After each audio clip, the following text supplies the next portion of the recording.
বললেন, বাবা আমাকে আল্লাহ রাসূল বলেছেন আমি যা চাইবো উনি আজকে আমাকে দিয়ে দিবেন, আমি কি চাইবো? আবু বকর সিদ্দিক বলেন, মা তুমি আজকে আল্লাহ রাসূলের কাছে গিয়ে বলবে, ইয়া রাসূলুল্লাহ মেরাজের রাত্রে আল্লাহ আপনাকে এমন একটি কথা বলে দিয়েছেন যে কথাটা এখনো পর্যন্ত কাউকে বলেন নাই, সিক্রেট রয়েছে, ওই কথাটা আজকে আপনি আমাকে বলে দিন। আর তোমাকে যখন আল্লাহ রাসূল বলবেন তখন প্রথমে এসে তুমি আমাকে ওই কথাটা বলে দিও। মা আয়েশা সিদ্দিকা রাদিয়াল্লাহু তাআলা আনহা চলে গেছেন, বলেন ইয়া রাসূলুল্লাহ আমাকে ওই কথাটা বলে দেন। আল্লাহ রাসূল বলেন, এ তো বিচক্ষণ প্রশ্ন আমার আবু বকর ছাড়া তো আর কেউ করতে পারে না। সুবহানাল্লাহ।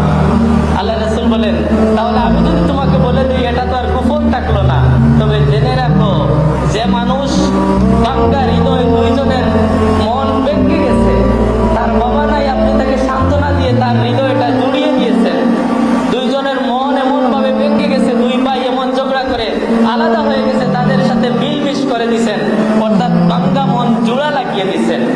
ওই মানুষকে আল্লাহ রাব্বুল আলামিন আমাকে মেরাজের রাত্রে বলছেন, ওই মানুষকে আল্লাহ রাব্বুল আলামিন জান্নাতে সোজা পাঠিয়ে দিবেন, কোনো হিসাব নিকাশ নেবেন না। সুবহানাল্লাহ।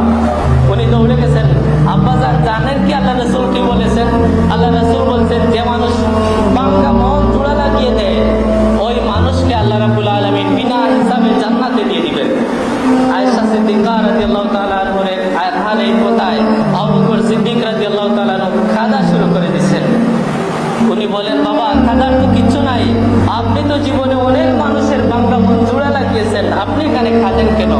তখন আবু বকর সিদ্দিক রাদিয়াল্লাহু তাআলা বলেন, মারে জীবনে তো ভাঙ্গা মন জোড়া লাগিয়েছি, না জানি আর কত মানুষের মন আমি ভেঙে দিয়েছি, এর জন্য যদি আমাকে আল্লাহ সোজা জাহান্নামে দিয়ে দেন এর জন্য আমি কাঁদতেছি। এরাই ছিলেন সাহাবায়ে কেরাম।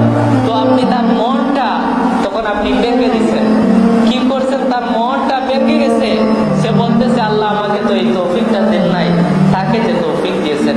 আল্লাহ রাসূল তিরমিজির বর্ণনায় এমনও বলেন, তুমি মানুষকে কষ্ট দেওয়ার ব্যাপারে যদি তরকারি তুমি পাকাও তোমার ঘরে, জলটা বেশি দিও যাতে আরেকজনকে দিতে পারো, আর যদি তুমি আরেকজনকে দিতে না পারো তাহলে তুমি তরকারি এমন সময় পাকাইও যে সময়টা তোমার পাশের ঘরের বাচ্চারা ঘুমিয়ে আছে, হয়তো তুমি গোশত পাকাচ্ছ, গোশত রান্না করতেছো, আর আরেকজনের বাচ্চারা কাঁদতেছে, মা আমরা গোশত দিয়ে খাবো, আর সে যখন দিতে পারবে না তার মনটা ভেঙে যাবে, মনে কষ্ট পাবে, এই কষ্টের জন্য আল্লাহর কাছে তুমি জবাবদিহি করতে হবে।